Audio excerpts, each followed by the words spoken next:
Hindi po kaya at nararapat sabihin ng DNR kasi sinabi naman nyo kasi may presidential proclamation nung panahon ni GMA Kasi pwede naman alienable and disposable kasi pwede nang patituluhan. Maski na may titulo dahil dapat ang prioridad ay konserbasyon at proteksyon. At yan ay kino-conserve at pinoprotect dahil magugunaw na ang mundo sa init at sa baha dahil sa pagwawalang bahala sa ating mga batas ay mali po ang inyong interpretasyon ng aming ginawang batas. Alam ko po yun dahil ako po ang principal author. Alam po ni Senator Villar, siya po ang nag-sponsor nito. May titulo? Maski ano na lang gagawin, respetuhin ang biodiversity conservation. Pakisagot po ng mga nananagot ang aming katanungan. Hindi PowerPoint ang sagot, salita.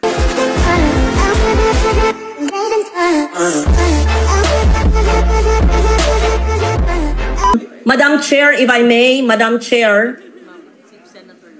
We recognize Senator. Thank you, Senator Villar. Maliwanag po sa ating ginawang batas dahil ako po yung principal author ng INIPAS na sakop po ito at kayo po ang nag-sponsor sa floor. Kung maalala po ninyo, nung 2018 na sinusponsor nyo to, tinanong ito sa floor. Kaya natin linagay sa INIPAS law at babasahin ko.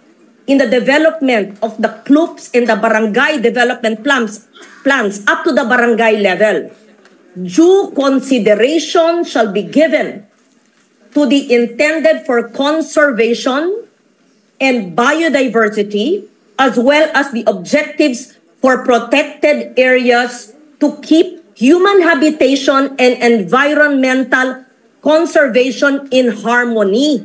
Hindi po natin linagay na gusto natin ito para sa kabuhayan, na kumita ang mga tao. Linagay po natin habitation, environmental conservation in harmony with the principal objective of biodiversity conservation.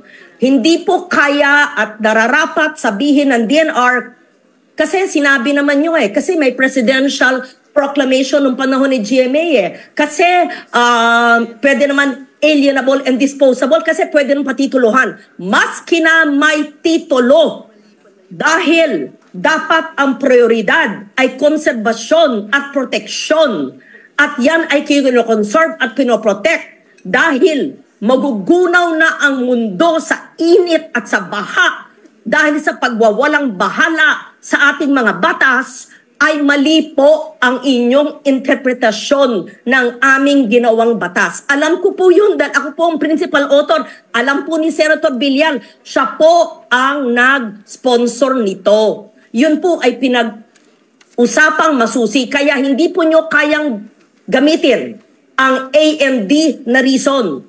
May titulo may titulo? Maski ano na lang gagawin, respetuhin ang biodiversity conservation. Pakisagot po ng mga nananagot ang aming katanungan. Hindi PowerPoint ang sagot, salita. Iintayin ko po, Madam Chair. Thank you, Senator Ligarda. I just want to acknowledge the presence of Senator Tolentino, and we will ask ASEC Gilbert Gonzales to answer. Madam Chair, siguro bago sumagot si ASEC Gonzales, can we ask LRA, or maybe they can submit, yung mga titled, hindi ba to lahat agricultural? Good morning, Madam Chair. Good morning, Your Honors. Based on our records, there are about 5,652 titled properties in the area, equivalent to about 7,860 hectares. So yung po yung titled. And we agree po with the Senator Ligarda po that while the lands are titled and it's proof of ownership, the owners cannot exercise absolute rights over the property, and they must be subject to the restrictions in law. Kasi di ba usually sa title may nakasulat kung agricultural? Opo. Ito bang itong 7,000? We have no information yet, Your Honor, but we can submit later on. Can you please submit to the kinds of titles, because we have patents and CLOAs over it. Yes. Yes, Your Honor. Thank you. Ano yan? Agricultural yan. Pag hindi tinaniman yan, babawiin ng DNR, ng DAR yan. Yes, Madam Yan ang Chair. rule ng DAR. Yes, Madam So Chair. if you are a CLOA beneficiary, you have to plant. Otherwise, pwedeng bawiin ng DAR from you. And Yes, admin, Madam you have that data. Kung alin doon yung We CLOA. can collate it, ma'am. Okay, can you submit to the committee? Yes, we will, Thank you. Your Honor. Now we Okay. recognize ASEC Gonzales. Yes, ma'am. Ma'am, before I continue my discussion, I'd like to suggest po to allow Region 7 to present or I don't want na yung PowerPoint. Di, ma'am, presentation. Ba't hindi mo sagutin ng Ma'am, answer? there- Sabi ni Senator Legarda, ayaw na namin ng presentation, gusto namin answer. Yes, ma'am. De, kung meron po Lalo kayong nagdidiin pag nagpe-presentation kayo kasi nakikita pa yung depekto nyo eh. Ma'am, thank you, madam. Ang purpose lang naman po, that's why we're requesting because there's a lot of details po dun sa Eh di sabihin mo sa akin presentation yung that can details. enlighten Sabihin mo. the committee on the Sabihin mo yung details. concerns. Sige po. Ito po kasing proposed Captain's Peak Garden actually was requested for the inclusion of their intent to secure public clearance, one of the agenda of the, based on our record, agenda in that special meeting that was called on February 15, 2018. Actually, nagkataon po na during this time, hindi po ako present during the PAMBI meeting. I was on an official travel in Baguio. We were attending the launching of the Task Force Mining Challenge as well as the launching of the Environment Center of the Bakit mo Philippine Metal. ini-schedule na wala ka? Diba? Di ba? Kasi na-schedule naman po Ay, yun talaga nako, nauna yung ay, ano. nako. But just so happened Parang that- ano naman yan. Nagkataon naman yan. Ako, pag wala ako, hindi ko na ini-schedule. Baka Hindi. kung ano gawin eh. Yes, ma'am. Provided naman po kasi sa... Tanungin mo kay Director Kaan-Kaan, pag hindi ako, hindi walang mai-schedule. Eh kasi baka kung pag-alis ko, kung ano-ano gawin eh. Ma'am, it has been the common procedure po kasi Naku, that in it's the not a case... common procedure. in Kung case- talagang baka nga umabsent ka para maipasa eh. Hindi naman po, ma'am. Ay nako. Actually po, yung Madam Chair, the- Madam Chair, siguro in light of dun sa statement ni ASEC Gonzales na it's a common practice. Hindi sa na- practice, ma'am. It's a No, but- procedure as stipulated in the Yeah, IRR. but I think baka Yusek Adobo, there's a need to correct that common procedure na wala yung chairman. Or, Sige ma'am. This baka allowed you that- need to tighten mayroon that procedure. If I may be allowed by the chair, mayroon kasi kaming Department Administrative Order saying that when a quorum is had and the presiding officer, as designated by law, is not present, they can elect, the members Katulad present can nito, elect a ang presiding member ng officer. PAMBI, puro barangay captain, pinabayaan nyo. Aming pong, we will revisit our puro procedure, ma'am. barangay captain. Si Yusek Adobo, baka there's a need na pag wala yung taga-DNR na member ng PAMBI, baka hindi pwedeng magkaroon ng, Sige po, baka ma'am. hindi pwedeng magkaroon ng hearing. Baka it can be just a policy. Yes, Madam Chair. We will revisit our Department Administrative Order on this matter. Madam Chair. Yes? Madam Chair. We recognize Senator Legarda. Salamat po.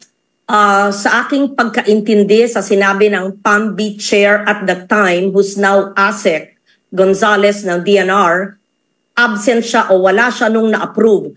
Alam po natin na ang pag-approve ng isang paggamit o zoning ng proyekto sa isang protected area ay hindi lang pong isang meeting. Yan po ay parang ating batas, marami pong hearing at syempre, maski wala po yung chair na DNR Regional Director, meron pong minutes of the meeting kung absent siya noon, isasangguni at kung ayon sa kanya ay hindi tama yon, ay hindi naman po matatapos yung proseso para po sa pagtayo ng resort. 6 na taon na po nakaraan.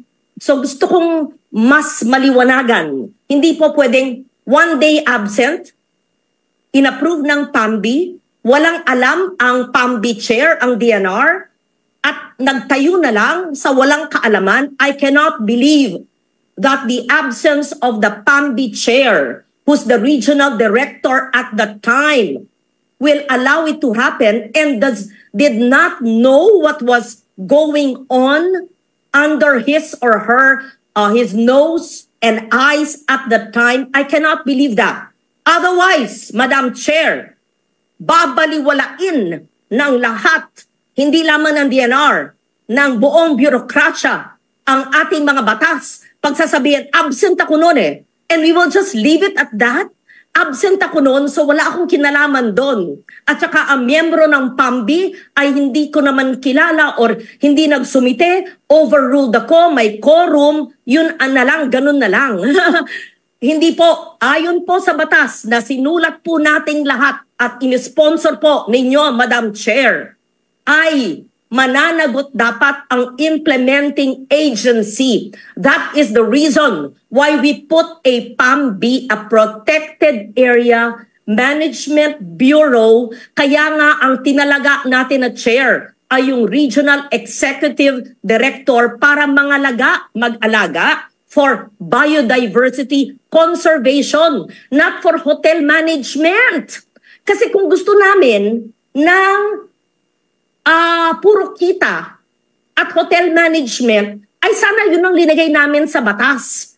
Kaya, maari po ba ay dinggin ko ng muli ang mas madetalyang sagot ng nagbigay ng pahayag kanina tungkol sa pagbigay ng permiso sa Captain's Peak sa ating protected area Chocolate Hills. Thank you. Banggitin rin po ang pangalan ng ibang miyembro ng PAMBI at the time.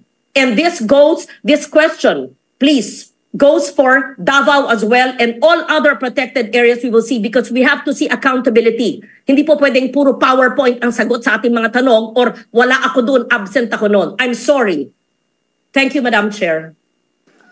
If you would see the list of that day, they are all barangay captain. And presiding officer is barangay captain also. Walang iba. Oo. Yes. If you Thank see you, Madam Chair. the list Yeah, of na nagbigay. So maybe ASEC Gilbert Gonzalez can explain this. Yeah. Pakipaliwanag po. Thank you. Yun nga po ang situation po natin in the membership and composition of the PAMBIs. Mostly each barangay is represented as it is covered by the entire area of the protected area. So kaya karamihan po ng ating PAMBIs, majority po ng composition are barangay captain as stipulated naman po yan sa batas. Kaya kung dito po sa Chocolate Hills, kung hindi po kakaiba na yung mga members ng PAMBI ay karamihan ay barangay captain. Do anything? Nakita mo nang puro barangay captain to, you didn't do anything. Di mo, Ma'am, if you let me explain. Bakit lahat kayo absent, ang natira lang barangay captain? Well, actually, ma'am, we have records na in that special meeting, hindi naman garden pick lang ang agenda. Tuloy itong special meeting na to, kung puro barangay captain to, what will we profit out of it? Na wala man lang nakakaintindi. There's no urgency. Bakit ginawa to? Parang ako, para i-allow mo to, may intent kang gawin dito. Ma'am, if I may... Puro barangay captain to. Ma'am, if I may explain. Alam mo, sa amin, ang PAMBI, merong tawag doon, yung NGO, na mga may sinabi. Bakit ito, puro barangay captain? Nakakapagtaka, walang nangyayaring ganito. Ma'am, if I may explain further, ma'am. Hindi naman ho siguro natin masasabi na walang kaalaman yung mga barangay captains. Ang PAMBI clearance ang isang puro barangay captain. that's a very important decision, di ba? Bigyan ng public clearance yung isang magtatayo, which is really against the principle of ano tawag dito, protected area. Tapos biglang nung day na yon, puro barangay captain ang nagbigay, wala man lang kayo doon. Parang hindi na dapat natuloy ito eh. Hindi na ito dapat natuloy.